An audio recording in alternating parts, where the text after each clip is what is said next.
आपका स्वागत है ज्यूटर कोचिंग इंस्टीट्यूट के सोशल मीडिया प्लेटफॉर्म पे। मैं doctor DP Singh, chemistry faculty. आपको मैं टेस्ट सीरीज़ ZTS 15 के केमिस्ट्री पार्ट को मैं सॉल्व कर रहा हूँ और आप लोगों का रिवीजन अच्छे से हो रहा होगा और आप टेस्ट पेपर के थ्रू अपने स्कोर को अचीव करते रहिए। बच्चों, इस समय टेस्ट देते समय आप नेगेटिव मार्किंग को अवॉइड करें और धीरे धीरे इन टेस्ट पेपर्स में जो NCERT बेस्ड हैं आप इनको जो है पूरा 100% करिए और आप अच्छे स्कोर की तरफ बढ़िए। बच्चों, क्वेश्चन नंबर 51 आप सब लोग जानते हो, कॉपर सल्फाइड या कॉपर चाल्कोपाराइड, ये सल्फाइड ओर हैं। सल्फाइड ओर कॉपर के, इनको क्यूप्रस ऑक्साइड के साथ सेल्फ रिडक्शन, मेन प्रिंसिपल इनका सेल्फ रिडक्शन है और Cu2S क्यूप्रस ऑक्साइड के साथ सेल्फ रिडक्शन, ऑटो रिडक्शन में इन्वॉल्व होके कॉपर रिडक्शन हम अचीव कर लेते हैं। तो बच्चों, आंसर सेकंड है क्वेश्चन नंबर 52। बच्चों, आपको हमने एलिंगम डायग्राम पढ़ाया है।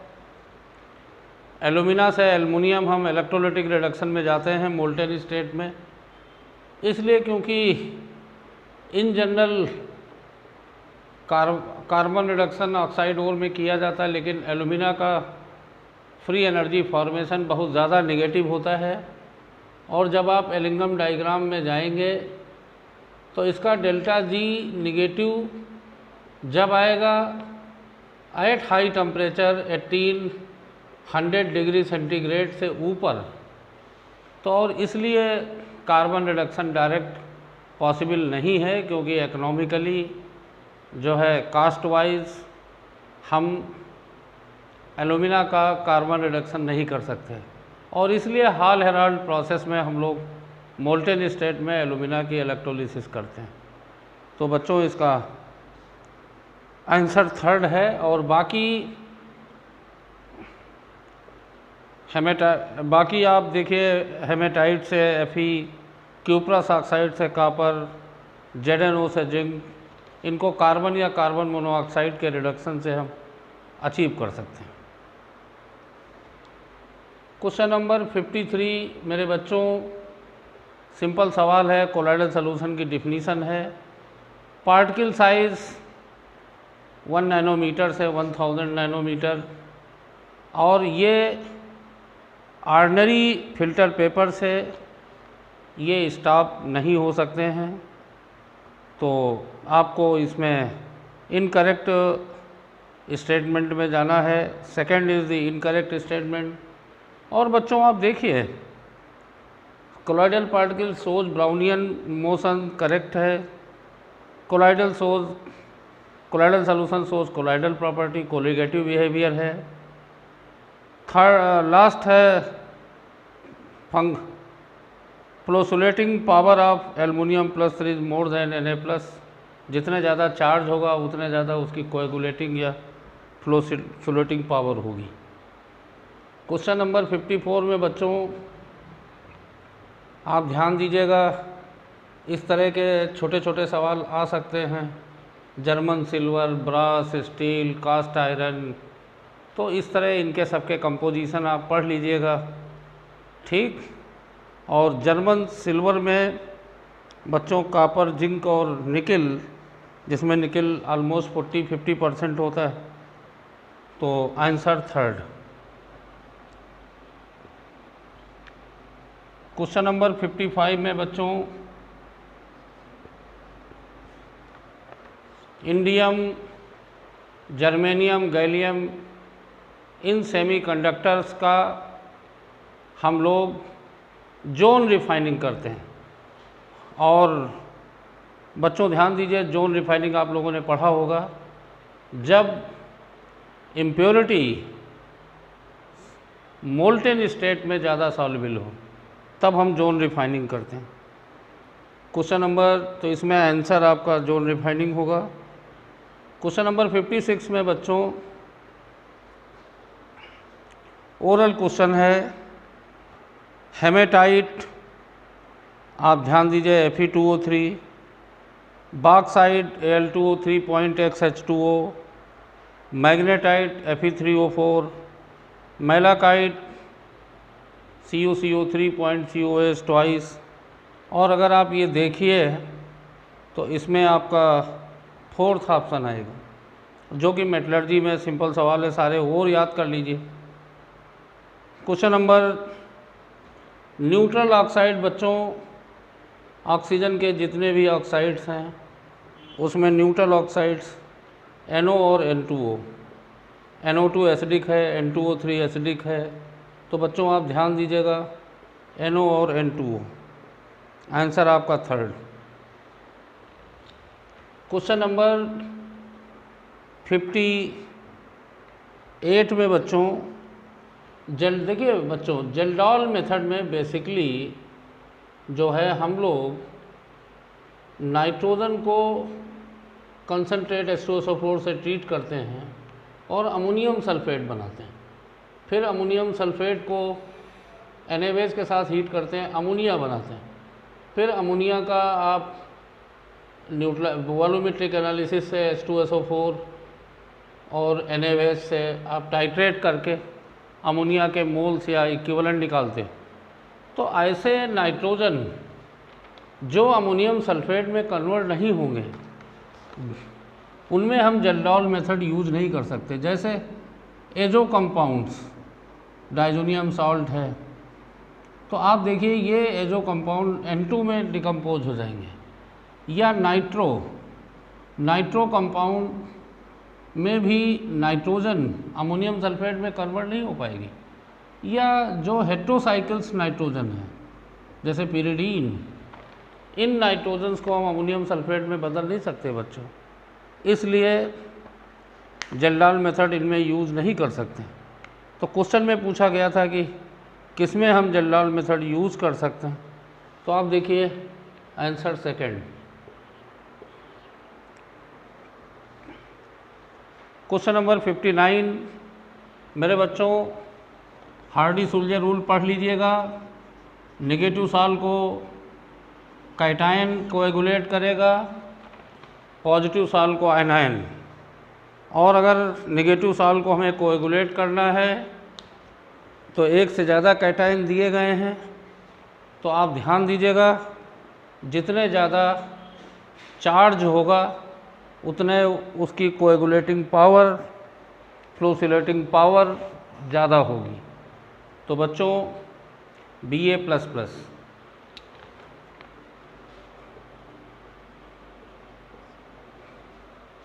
आप देखिए बच्चों, साल्वे अमोनिया सोडा प्रोसेस में आप ध्यान दीजिएगा, हम Na2CO3 तो बनाएंगे, लेकिन जो बाई प्रोडक्ट होगा वो CaCl2 होता है। और अगर पूरा प्रिंसिपल हम लिखें तो आप इसमें लिख सकते हो ammonium ion plus FCO3 minus, carbon dioxide pass करेंगे अगर अमोनिया में, और फिर ये ब्राइन सॉल्यूशन में अमोनियम आयन, अमोनियम आप ध्यान दीजिएगा सोडियम बाइकार्बोनेट बनाते हैं और NH4Cl, और ये बाइकार्बोनेट डिकम्पोज होके साल्वे अमोनिया सोडा मेथड बहुत इम्पॉर्टेंट है, ये Na2CO3 में बदल जाता है। और इसमें जो CO2 है वो हम लाइमस्टोन से लेते हैं, CaO और CO2, और जो आप ध्यान दीजिएगा ये CaO वाटर से कंबाइन होकर कैल्शियम हाइड्रोक्साइड में बदलता है, और कैल्शियम हाइड्रोक्साइड और अमोनियम क्लोराइड जो यहाँ बनता है ये कंबाइन होकर के अमोनिया और कैल्शियम क्लोराइड और वाटर बनाते हैं। और बच्चों कैल्शियम क्लोराइड इसमें बाई प्रोडक्ट होता है, तो ये याद रखिएगा, वेरी इम्पोर्टेंट। और इसमें थर्ड ऑप्शन करेक्ट होगा। तो इस क्वेश्चन में जो कि क्वेश्चन नंबर 60 है, इसमें पूरा ये साल्वेज सोडा अमोनिया का प्रिंसिपल, इसमें आंसर आपका CaCl2 होगा जो कि थर्ड है। क्वेश्चन नंबर 61 और बच्चों 61 में आपसे पूरा बॉन्ड डिसोसिएशन एंथैल्पी पूछा गया है, तो आप ध्यान दीजिएगा। जो correct order bond dissociation enthalpy का है इंफॉर्मेटिव है। बेटा फ्लोरीन की बॉन्ड डिसोसिएशन एंथैल्पी जो है क्लोरीन और ब्रोमीन से कम होती है। इस एनालामस बिहेवियर का जो रीजन है, तो आप ज़रा ध्यान दीजिएगा। फ्लोरीन का साइज छोटा होने के कारण इलेक्ट्रॉन पास होंगे, जिससे फ्लोरीन के लोन पेयर और दूसरे फ्लोरीन एटम के लोन पेयर के बीच में रिपल्सन ज़्यादा होगा। देयरफॉर दे आर, आप ध्यान दीजिएगा, बड़े साइज में रिपल्सन ज़्यादा होगा, दूर होंगे, ठीक। तो आप ध्यान दीजिएगा, a reason for this anomaly is the relatively large electron repulsion among the lone pair F2 molecule where they are much closer to each other।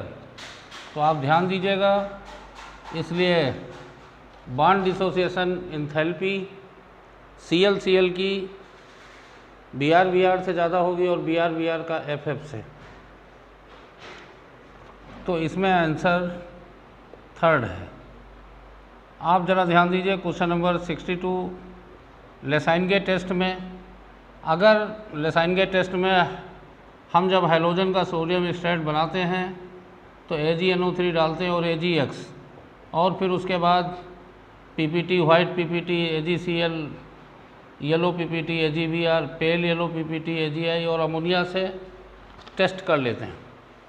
लेकिन बच्चों अगर हम इसमें पहले HNO3 नहीं डालेंगे और कंपाउंड में, ऑर्गेनिक कंपाउंड में सपोज नाइट्रोजन है और हाइड्रोजन है, या सल्फ़र है और हाइड्रोजन है, तो आप ध्यान दीजिएगा, लेसाइनगे टेस्ट में NaCN और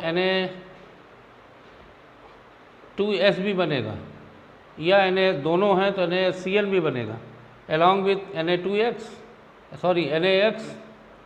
तो बच्चों अगर हम HNO3 नहीं डालेंगे और सिल्वर नाइट्रेट डालेंगे, और अगर ये बने हुए हैं तो ये डिस्टर्ब करेंगे, इसलिए हम NaCN और Na2S को HNO3 से रिमूव कर देते हैं, डिकम्पोज कर देते हैं। इसलिए HNO3 will oxidize NaCN, Na2S, NaCN, and if nitrogen and sulfur are present in the organic compound। तो ये तुम्हारे यहाँ क्वेश्चन मेंस में, नीट में पहले भी पूछा जा चुका है, जेई मेंस में भी। तो बच्चों ध्यान दीजिएगा, in the Lassaigne's test of hydrogen before adding silver nitrate, first we will add HNO3. If NaCN and Na2S or NaCN is formed, then they are oxidized by HNO3 and they do not interfere in the test of halogen। तो answer 1 है मेरे बच्चों। Question number 63, आप देखिए NCERT में सारे nitrogen के oxides के स्ट्रक्चर्स हैं और इनकी प्रिपरेशन बच्चों जब नाइट्रिक एसिड को P4O10 में डालेंगे हम तो मेटाफॉस्फोरिक एसिड और आप ध्यान दीजिए N2O5 बन जाएगा। तो इसमें आंसर आपका फर्स्ट आ जाएगा। क्वेश्चन नंबर 64 में बच्चों ध्यान दीजिए, क्वेश्चन नंबर 64 में blue colour solution in liquid ammonia act as a strong reducing agent due to ammoniated electron। Ammoniated, तो मेरे बच्चों ध्यान दीजिएगा, अमोनिएटेड इलेक्ट्रॉन के कारण ये कलर कंडक्टिंग होता है। तो इसमें आंसर 4 आएगा। तो क्वेश्चन नंबर 64 में आंसर 4।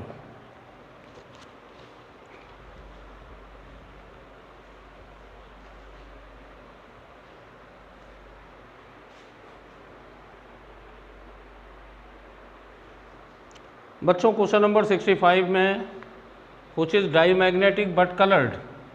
तो मेरे बच्चों आप देखिए K2Cr2O7 में क्रोमियम +6 है, क्रोमियम 24 होता है, आर्गन 4s1 3d5। जब क्रोमियम 6 लिखेंगे तो आर्गन 3d0 4s0। तो मेरे बच्चों there is no unpaired electron, therefore it is diamagnetic, and also you must be remembered its orange color is due to not due to dd transition but due to charge transfer। और K2MnO4 में Mn6 है, D1 बचेगा, CrCl3 में +3 है, यहाँ D3 आ जाएगा, paramagnetic होंगे। MnO2 में Mn+4 है, वो भी 3d4 बचेगा, paramagnetic. Question number 66, which of the following will show disproportionation. जिनके ऑक्सीडेशन नंबर बीच में होंगे बच्चों H3PO2, आप देखिए यहाँ ऑक्सीडेशन नंबर -4 +3 +1। तो बच्चों ये डिसप्रोपोर्शनेट होगा हीट करने पर। क्वेश्चन नंबर और आंसर फर्स्ट। क्वेश्चन नंबर बच्चों 67, a mixture of gases O2, H2 and CO are taken in closed vessel containing charcoal. This is a property of adsorption, physical adsorption, and in physical adsorption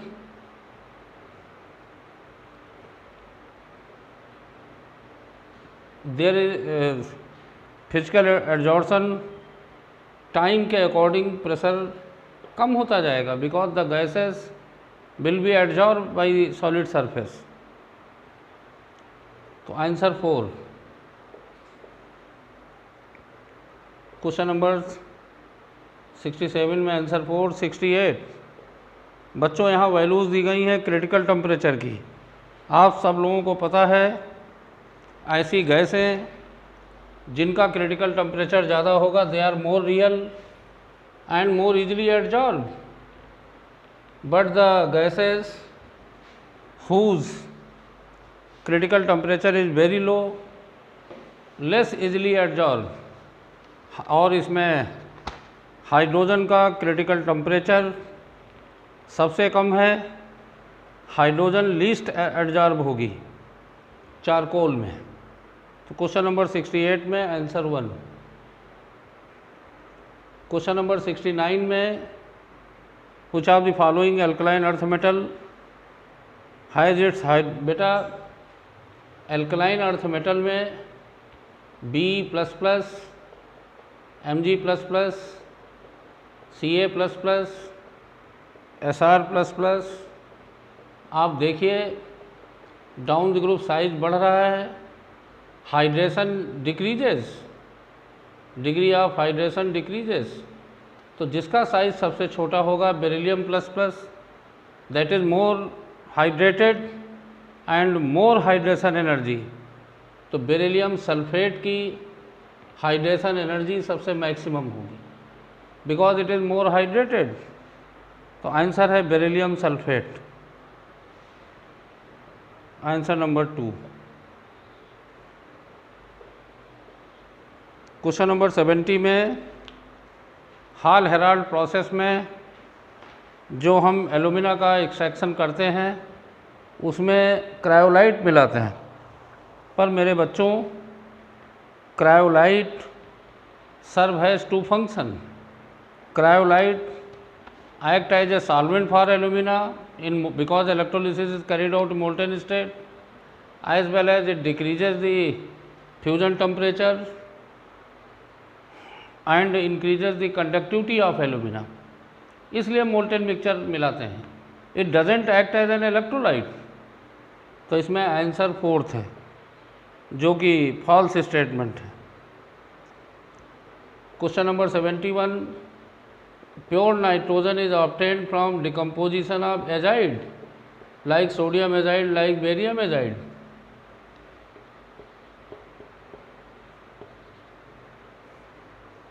तो answer 3rd। Question number 72, बच्चों अभी अभी बताया है K2CrO4 में chromium +6 है, it is diamagnetic species, क्योंकि chromium +6 में 3d0 आएगा, no unpaired electron, therefore it is diamagnetic.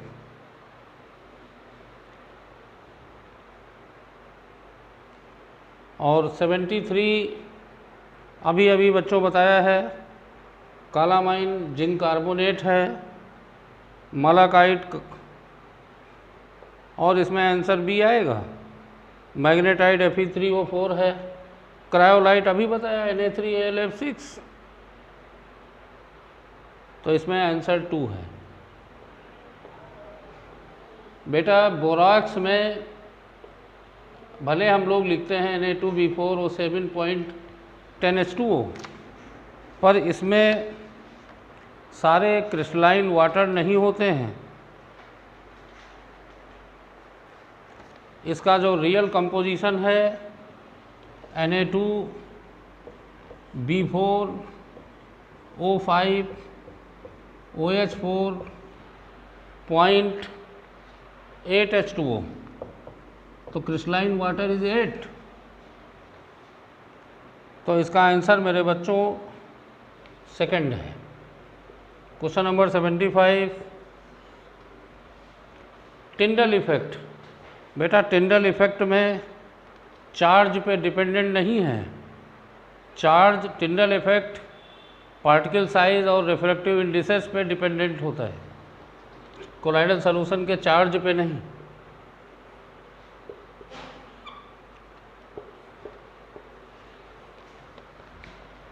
Protective power gold number से हम मेजर करते हैं, and gold number is the amount of lyophilic colloid in milli ml which can protect for coagulation of 10 ml gold salt by adding 1 ml of 10% NaCl solution। तो gold number protecting power of lyophilic colloid will be measured in terms of gold number. ये oral सवाल है NCERT में, पहली line में noble gas में दिया गया है। Radon not present in atmosphere, radio active, तो आंसर 1st। क्वेश्चन नंबर 78 में आर्गन का मेन यूज़ वेल्डिंग में हम लोग करते हैं due to less reactivity with metal, answer 1st। बेटा चाहे वो 15th ग्रुप हाइड्राइड हो, चाहे 16th ग्रुप हाइड्राइड हो, Down the group,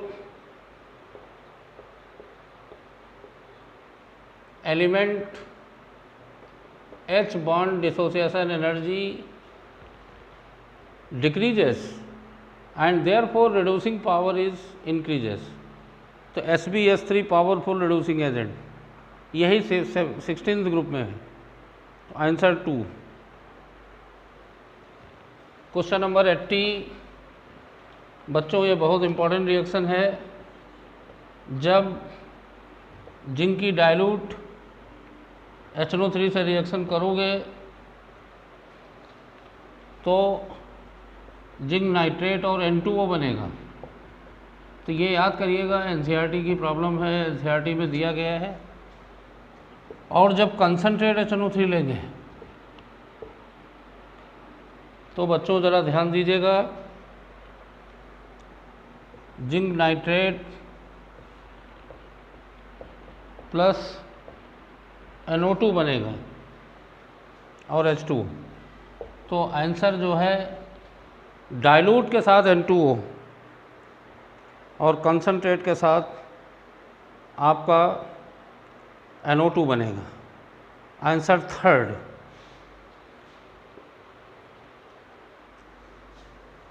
question number 81, बच्चों ज़रा ध्यान दीजिए,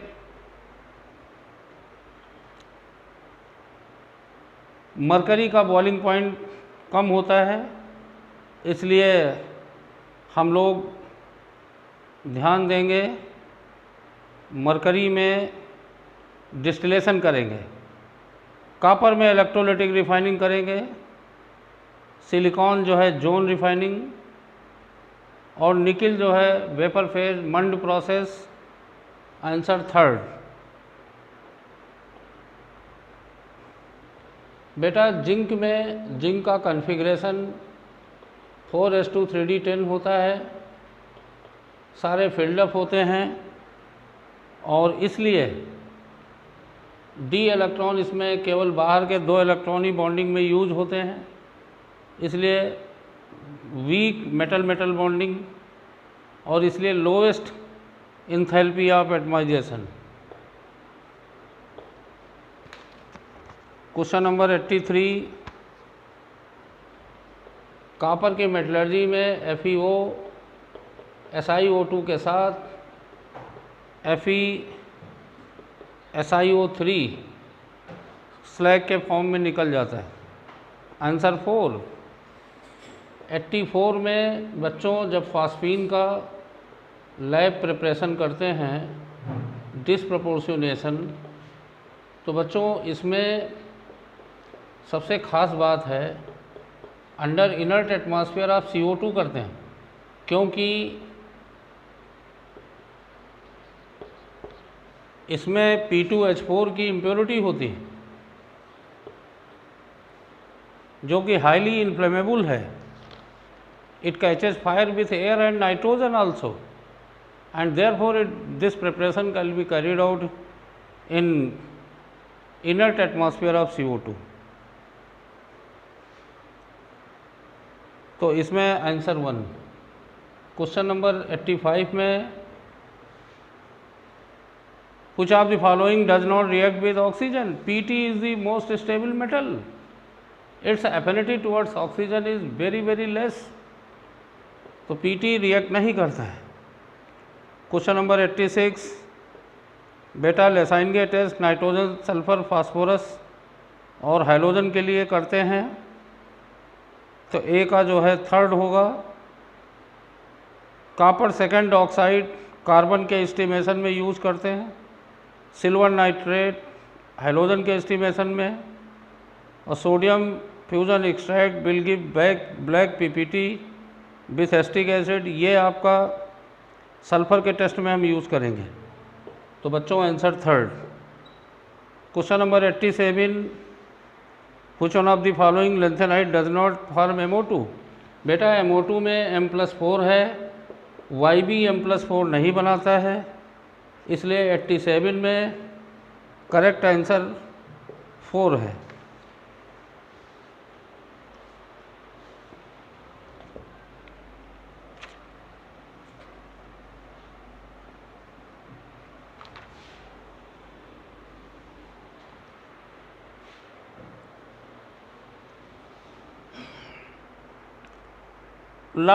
हाइड्रोफिलिक सॉल्ट है और वाटर के इक्वल विस्कोसिटी नहीं होती है, इसलिए ये फॉल्स स्टेटमेंट है। बच्चों, क्वेश्चन नंबर 85 में C60 में और 85 हो गया, 88 का फर्स्ट ऑप्शन होगा। विस्कोसिटी वाटर के बराबर नहीं होती कोलाइडल सॉल्यूशन में। 89 में बच्चों पढ़ लीजिएगा NCERT में, फुलीन C60 में 12 5 मेंबर रिंग, 20 6 मेंबर रिंग पाई जाती हैं। हर 6 मेंबर रिंग में 3 पाई इलेक्ट्रॉन होते हैं और 6 मेंबर रिंग दोनों से फ्यूज होती है, अपने से भी और 5 मेंबर से। तो इसमें 24 5 मेंबर लिखा वो गलत है, तो इसमें फॉल्स स्टेटमेंट थर्ड होगा।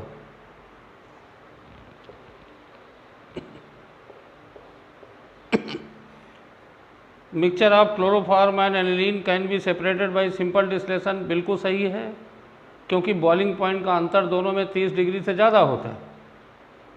When separating aniline from mixture of aniline water, that is steam distillation, बिल्कुल करेक्ट है, आंसर थर्ड है।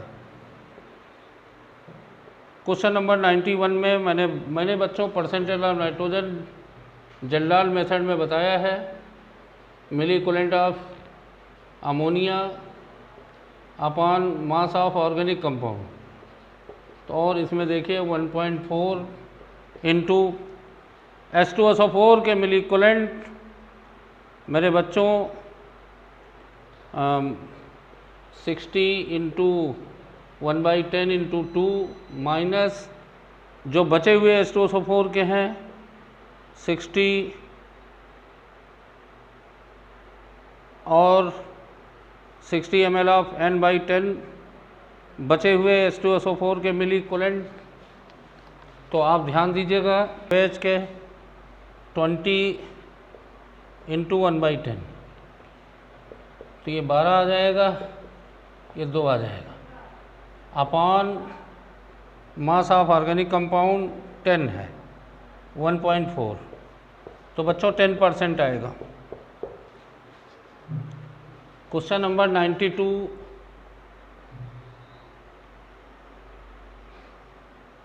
X/m फ्रेंडलिच आइसोथर्म के P की पावर 1/n log X/m बराबर log K plus 1/n log P। Slope बेटा 1/n है। अगर हम graph log X/m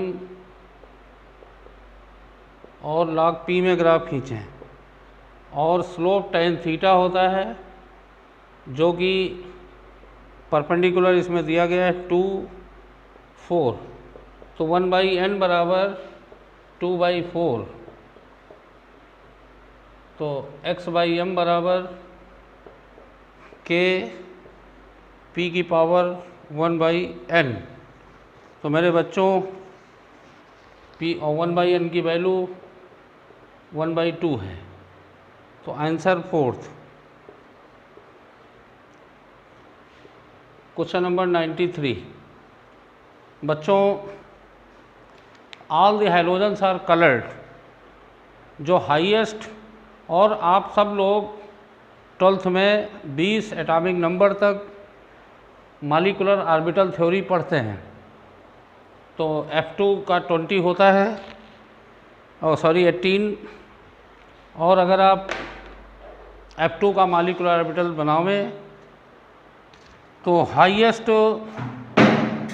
occupied molecular orbital और लोवेस्ट अनऑक्युपाइड मॉलिक्यूलर ऑर्बिटल के बीच में इलेक्ट्रॉनों का ट्रांजिशन होता है और विजिबल रीजन में, और इसलिए हमको हैलोजन कलर्ड दिखाई पड़ते हैं।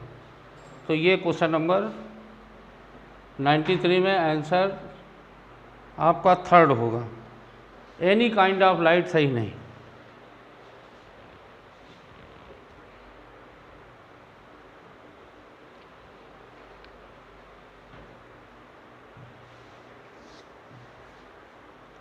बच्चों क्वेश्चन नंबर 94 में आसान सवाल है, Na2Cr2O7 इज लेस सॉल्युबल। ये रॉन्ग है, it is more soluble than K2Cr2O7। तो आंसर 1। क्वेश्चन नंबर 95 में बच्चों ध्यान दीजिए, 3 पार्ट HCl का मतलब 3 मोल HCl और 1 मोल HNO3। और एक्वा रेजिया की जब गोल्ड से रिएक्शन होती है तो इसमें ये गोल्ड को डिज़ोल्व कर देता है और इसमें कॉम्प्लेक्स बनता है HAuCl4, जिसमें -4 +1 +3 गोल्ड का ऑक्सीडेशन नंबर +3 होगा। तो बच्चों आंसर थर्ड इसमें सही होगा।